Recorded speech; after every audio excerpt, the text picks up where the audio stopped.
도승 채널 시청자 여러분 안녕하십니까? 여러분들은 대통령과 대법원장, 대법원장과 대통령 누가 더 높다고 보십니까?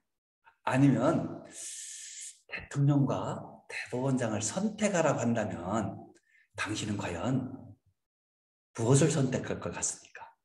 그래도 폼나는 대통령? 또 지위는 높은 것 같고 국가의 원수? 무슨 소리야? 난 대법원장이 더 좋아. 대법원장을 선택할 거야. 라고 하시겠습니까?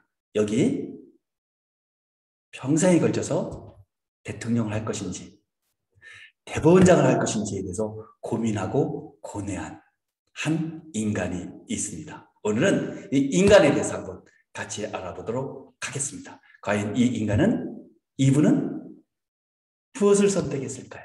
대법원장 아니면 대통령? 그것이 궁금하다. 한번 살펴보시죠. 여러분들 국사 시간에 배웠을 가능성이 높아요. 우리 일본 제국주의가 우리 이제 그 당시 조선이죠. 대한제국을 침략하기 위해서 호시탐탐 노리면서 여러 가지 방책들을 썼잖아요. 우리가 결국은 나라 이런 슬픔을 겪게 되기도 했고요. 그때 나라 잃는 그 과정에서 전환점이랄까 큰 위기 상황이 바로 카스라 테프트 밀약이라는 것입니다. 이 밀약은 1905년 7월 29일 날 일본의 내각 총리 대신 우리 치면 국무총리급 되겠죠. 나는 카스라 나루라는 사람과 미국의 윌리엄 하워드 테프트라는 미국 육군 장관. 그 당시에는 미국에는 국방장관이 없었던 것으로 알고 있습니다. 그래서 육군 장관이 국방장관 역할을 수행했던 것으로 제가 알고 있는데 아무튼 윌리엄 하워드 테프트라는 미국 육군 장관과 카스라 나루라는 일본 내각 총리 대신 사이에 밀약이 맺어졌어요. 그 밀약한 이름을 각자의 이름을 따서 카스라 테프트 밀약이라고 부르는 것이고 이것도 우리나라의 역사에서 그 중요한 계기가 되는 큰 사건이었죠. 그 밀약의 내용은 이렇습니다. 일본 제국은 필리핀에 대한 미국의 식민지 통치를 인정한다. 이에 반해서 미국은 일본 제국이 대한제국을 침략하고 한반도를 보령으로 삼아 통치하는 것을 용인하는 내용이었습니다. 즉 각서, 메모랜덤이었죠. 쉽게 말하면 일본은 미국이 필리핀 지배하는 거 우리는 상하지 않겠다. 네가 힘이 있고 실력 있으면 해봐. 또 미국은 일본 니들이 조선 대한제국 침략하고 보호령 삼는 거 우리 문제 안 삼을 때 네가 해봐. 네가 할 수 있으면 하고 못하면 못하는 거야. 대신 우리는 반대하지 않을 거야. 용인할 거야. 그런 상태를 나는 내용으로 카스라 테프트 밀약이 맺어졌던 것이죠. 이것에 의해서 실은 우리나라가 일본의 보호령이 되고 통감부의 통감 통치를 받게 되고 나중에 궁극적으로 1910년 이제 을사늑약에 의해서 우리나라가 일본의 식민지가 되는 일본이 우리나라를 강점하는 그런 불행한 사태가 일어나게 되는 것인데 그 밀약의 주인공이 바로 테프트라는 사람입니다. 윌리엄 테프트라는 사람이었습니다. 그 당시 육군 대장 윌리엄 하워드 테프트라는 사람이었는데요. 이 사람은 1857년 태어나서 1930년에 사망하신 분이고요. 실은 미국의 27번째 27대 대통령을 역임한 분이에요. 보이는 사진이 바로 윌리엄 하워드 테프트라는 분이세요. 약간 체구가 좀 있죠? 등치가. 그리고 이걸 카이젤 소음이라고 하나요? 코스염이 굉장히 인상적이고 강렬하게 남아있는 그런 분으로 보이죠? 화면상. 이분이 바로 오늘 이야기하려고 하는 윌리엄 하워드 테프트라는 분입니다. 미국의 27번째 대통령이 됐죠. 이분은 대통령이 될 때 당시에 1908년 루스벨트 여러분 많이 들어보셨죠? 루스벨트의 추천으로 경선을 거치지 않고 바로 공화당 대통령 후보로 지명되었고 본선이라 할 수 있는 경선에서도 민주당 후보를 꺾고 제27대 미국 대통령이 당당히 당선되었습니다. 대통령이 당선되는 순간 윌리엄 하워드 태프트의 소원은 이루어졌을까요? 아니 여전히 I'm still hungry 라고 하면서 여전히 또 다른 꿈을 꾸고 있었을까요? 그것이 궁금합니다. 저도 굉장히 궁금합니다. 같이 한번 알아가 볼까요? 굉장히 궁금해집니다. 이분은 실은 판사로서 법조인 생활을 시작했습니다. 법조인 출신이신데요. 주법원 판사, 영반, 항소법원 판사 등을 근무했었고요. 이분은 평소 대법원장이 되는 것, 그것이 인생의 최고의 소원, 넘버원 버스킷리스트가 되었다고 합니다.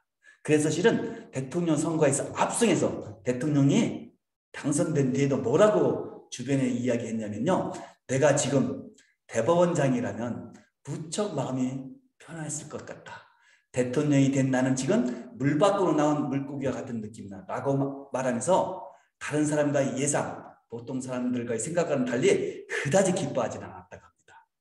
왜 그럴까요? 그 얘기는 아직 못다 이런 꿈이 남아 있었기 때문이라고 합니다.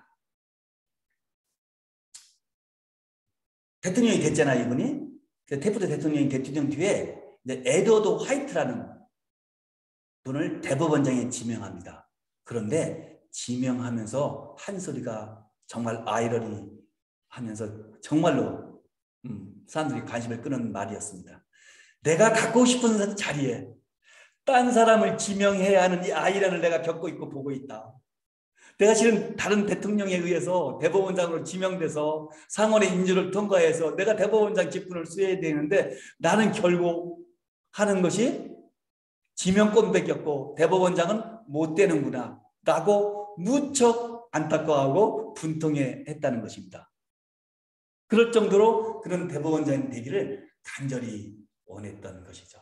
이런 태프트 대통령은 주로 골프에 몰두해서 골프 광이었고요. 골프를 가장 즐긴 대통령, 그리고 신체적으로는 가장 뚱뚱한 대통령으로, 그러면서도 한편은 또 가장 무능한 대통령으로 미국 역사에 기록되어 있다고 합니다. 제가 직접 겪어보지는 않았죠. 역사에 그렇게 기록되어 있다고 합니다. 자, 그런데요. 태프트 대통령은 대통령을 퇴임한 뒤 8년 지나서 드디어 꿈에 그리다, 꿈속에서도 되고 싶었던, 간절히 바랬던 연방 대법원장에 1921년 하딩 대통령이 지명으로 그토록 받은 10대 미국 연방 대법원장에 임명이 됩니다. 꿈이 이루어진 거죠. 더 트루, 꿈이 이루어진 것입니다. 컴퓨터가 된 거죠. 이분은 그렇다면 대법원장직을, 연방 대법원장 직분을 잘 수행했을까요? 궁금하시죠? 다음 편에 이어집니다. 이분은 뚱뚱했다고 했잖아요. 대통령 때는 뚱뚱한 걸 살을 좀 빼서 업무 열심히 해서 막 일을 잘해보겠다, 업적을 나겠다 이렇게 생각하지 않으셨어요. 근데 이분은 대법원장이 되는 순간에 너무나 대법원장 직분을 잘 수행하고 싶었던 거예요. 훌륭한 대통령은 아니지만 훌륭한 대법원장으로 남고 싶었던 거예요. 그래서 어마어마한 다이어트 전략의 작전에 돌입합니다. 그래서 무려 45kg을 감량하는 다이어트 성공을 이루게 되는 것이죠. 그리고 그러한 건강해진 몸으로 탁월한 사법행정 능력을 발휘했다고 합니다. 그분이 이룬 업적은 여러 가지가 있는데 그중에 몇 가지를 꼼두을 하면 가장 먼저 꼽을 수 있는 것은 뭐냐면 권리상소 방식으로 이루어지던 연방대법원의 상고제도를 현재 같은 재량상소제도로 바꿨어요. 무엇이냐면 그전에는 일정한 요건만 해더라면 권리로서 상소권이 부여됐던 거예요. 누구에게? 재판을 받은 사람에게. 그럼 대법원은 그 사건을 재판하고 싶지 않아도, 사건이 너무 많아도 그걸 거절할 수가 없었던 거예요. 그러니까 어느 순간 어느 시점에 연방대법원에 사건이 폭증하게 되는 거예요. 그런데 대법원 판사로서는, 대법관으로서는 감당하기가 어려웠던 거예요. 그래서 이거를 대법원에서 상소권을 인정해 주기도 하고 안 인정해 줄 수도 있는, 즉 권리상소 방식이 아닌 재량상소 방식으로 상소제도를 바꾸게 되는 겁니다. 그래서 대법원에서는 쟁점이 되는 법률적으로 중요한 사건에 대해서만 심리할 수 있도록 하는 대법원의 권한을 대폭 강화해서 그에 따라서 대법원으로 가는 대법에서 심리한 사건이 줄어들면서 진짜로 문제되는 소수의 사건에 집중함으로 인해서 법률심으로서의 최종심으로서의 대법원의 위상을 어마어마하게 강화시키고 위상을 높였다는 그런 업적을 이루게 되는 것이죠. 그래서 실은 이런 업적을 남긴 공헌으로 인해서 이 테프트, 윌리엄 하워드 테프트 대법원장은 이제 대법원장을 불러야죠. 대법원장이니까. 또 가장 마지막 직분이 대법원장이었으니까 가장 위대한 미국 대법원장의 일인으로 평가받고 인식받고 있다는 것입니다. 또 하나의 업적이 있어요. 나중에 제가 다른 유튜브에서도 꼭 이야기를 하고 싶은데요. 옛날에는요. 미국 연방 대법원이지만 독립된 청사 건물이 없었어요. 어떻게 됐는지 아세요? 연방의회 있죠. 미국 의사당 가면 캐피털 힐이라고 의사당 건물 진짜 멋지잖아요. 의리의리하고 화려하고 멋있죠. 거기서 빌려 쓰고 있었어요. 그것도 일부를. 그것도 한 부분을 전체적으로 빌려 쓰면 그래도 덜하죠. 뭐 동쪽에 하나, 뭐 서쪽에 하나, 1층에 하나, 뭐 2층에 하나 이런 식으로 빌려 쓰고 있었어요. 그래서 얼마나 상황이 안 좋아하면 어두침침했어요. 햇빛도 잘 안 들었어요. 의회에서 좋은 방을 줄 리가 없죠. 자기들 쓸 방도 부족할 수도 있는데. 그래서 실은 대법관들은 방청객들이 보는 앞에서 법복을 갈아입어야 할 정도로 공간이 부족했고요. 재택근무를 굉장히 강조했어요. 그래서 많은 대법관들이 청사 건물에서 근무하는 것이 아니라 집에서 컴퓨터도 없을 때인데 집에서 근무할 때요. 그러니까 그 법원 직원들이 얼마나 힘들었겠어요. 사건 기록 다 날려야 되죠. 뭐 심부름 다 해야 되죠. 연락해야 되죠. 너무너무 힘들었을 정도로 어려움이 있었죠. 공간, 시설의 부족으로 인한. 그런데 어떻습니까? 테프트가 무슨 출신입니까? 가장 힘이 강했던 대통령 출신 아니겠습니까? 그러니까 의회라든가 이런 쪽에 많은 지지 세력과 우호 세력들이 있었고 친분 관계를 맺고 있었겠죠. 그래서 테프트의 대통령을 지낸 노비력으로 의회를 설득합니다.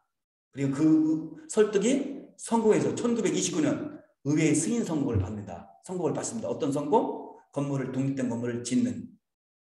그래서 건물을 짓기 시작했습니다. 그리고 그 건물이 완공됩니다. 여러분들 지금도 워싱턴 DC에 방문하게 되면은 캐피털 힐을 많이 가보게 되죠. 그 옆에 어마어마한 대법원 건물이 들어서 있죠. 대법원 청사가.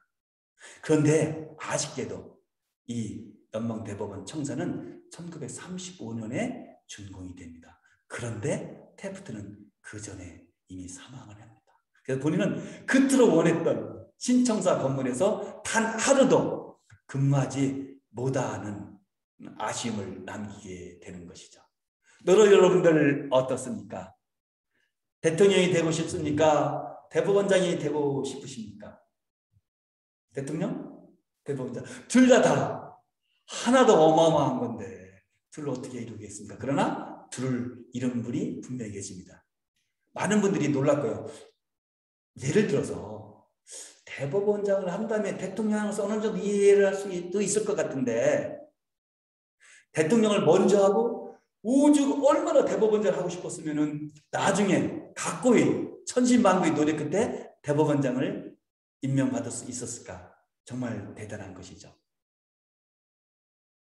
꿈이 이루어지는 순간이다. 간절한 꿈은 결국 이루어진다고 하잖아요.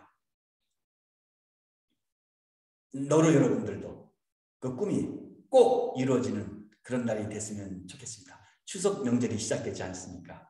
우리가 달을 보고 둥근 달을 보고 우리가 소원을 빌죠. 그 소원을 각자의 소원은 다르지만 하나씩 담아봅니다.